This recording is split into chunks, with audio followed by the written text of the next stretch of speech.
Now, come to Moonshot Missions, a non-profit collective of experienced public sector managers and officials based in the United States.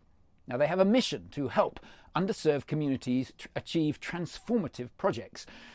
Moonshot Missions is the brainchild of George Hawkins, the former chief executive at DC Water in Washington. Now, George is a man with incredible leadership skills. He has this infectious enthusiasm that, coupled with a burning desire to help others. Now, I've known George for many years, and when he left DC Water in 2018, I was genuinely worried that our sector was about to lose someone particularly special, that he'd focus his attention elsewhere. I'm delighted that that worry was misplaced. I spoke to George last week about what the Moonshot mission is and how it's going. George, brilliant to see you again. It's been too long. I know you've been really busy on something called Moonshot Missions.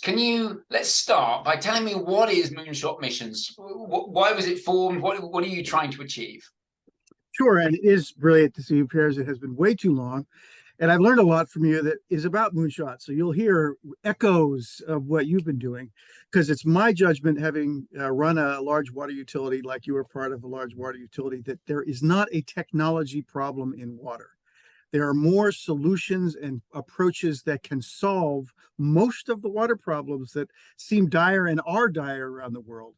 And that's not the issue. The issue is technology adoption, the hesitancy, the delays, the caution, the challenges of adopting all these strategies. And that occurred to me when I was at DC Water, the utility I used to run, when I'd make presentations about all these things we'd done, and utility chiefs from smaller, from under-resourced, not a lot of extra personnel or funds. So that's a great story you tell at DC Water with your large budget and all the rest. Doesn't relate to where we are. We're not anywhere near being ready to adopt those strategies. And that the issue on my mind then, like I know it has been on yours, is how can we encourage the adoption? The model that the moonshot was the question of how to help those utilities get on the path of technology adoption to really transforming in the ways we know they can. So that the technique that Moonshot has decided to adopt to address that question is a peer-to-peer network, in essence. Moonshot is comprised of all utility veterans, because the change that's most challenging is encouraging utility professionals to think about, adopt, experiment with new approaches. And that's a hard obstacle to overcome. It is helped if we are talking to as another utility person. So we're in the same world. We understand your role, you understand ours, and we've done it. So we can walk you through with the experience of having accomplished many of the outcomes that we are seeking to help you do as well. And so let's get some stats now. So because you left DC Water in 2018, and so you're 3-4 years into this. How many utilities are involved? Can you give me a case study, something, an example of something that you've done? Sure. And by the way, it's turned out that the Moonshot approach works with larger and well-funded utilities as well. I was going to come to that, because it feels like the need you described is almost irrespective of size. But anyway, let's come to it. And one of the other elements that Moonshot was not the reason I established it, but has turned out to be a strong asset, is that we don't come into the utility selling anything in particular. So we have no stake in whether they choose or not choose. And it takes away the sales notion of the engagement. We're just giving you the best options and ideas that we have. And bigger utilities that are well-funded, their C-suite level management often don't have anybody to talk to like that. Who's a group of people who know the job, who've been in the job, but aren't trying to sell me anything. They're just trying to help me chart a path. So we have an arm of Moonshot that has been supporting larger. We're helping Miami-Dade Water and Sewer Department, one of the larger water utilities in the United States, chart their strategic plan. We've worked at Pittsburgh.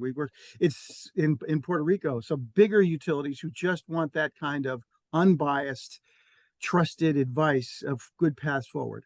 And how's it funded? So you parachute in a group of people to do a sort of forensic test, as a forensic analysis of the state. How's that funded? The utility pays for that? It's a great question, and that's what's changed. So since you and I have been talking about these ideas, because I know the Isle Utility does a very similar role, and the challenge that we had building Moonshot in the first few years is we're trying to basically help utilities that have no money. That's why we want to help them. That's a hard market to help utilities with no money. So we were slowly growing because in those early years, the only way we could do that work is if we found somebody to subsidize our costs. And that was mainly philanthropy. And I have to say, most foundations had never thought about helping an organization whose goal was to help a water utility. It's not that you couldn't eventually persuade them. It's not a topic that was on their minds. So that was slow and steady growth as we could persuade philanthropy. What's changed in the United States is the bipartisan infrastructure law, because what it provides is this unprecedented level of infrastructure funding. We all understand that we want that funding to go to transformative projects. So not just replacing old things with new things, but new things with added features and approaches, just like we've talked about. And the Biden administration want those funds significantly to be going to exactly the kind of marketplace we've been in, which is under-resourced. They're called Justice 40 communities. And they need technical assistance. What EPA has done is set aside funds over 5 years to pay for technical assistance. We are actually talking with utilities in Canada. That's not quite the rest of the world, but it's expanding in North America. And we talked to the World Bank, and the model of having utility professionals without a motive, it's like doctors without borders, going in and helping to assess and identify and particularly starting pathways. What I've seen from a lot of the tech firms who are wonderful, but they come in with pretty sophisticated solutions which aren't really targeted to this entry point of a utility that has far less resource or far less capability to start. And that starting point is getting on the path. I think it's a model that could work almost anywhere. So, if you're based in North America, then I encourage you to reach out to George and the Moonshot team.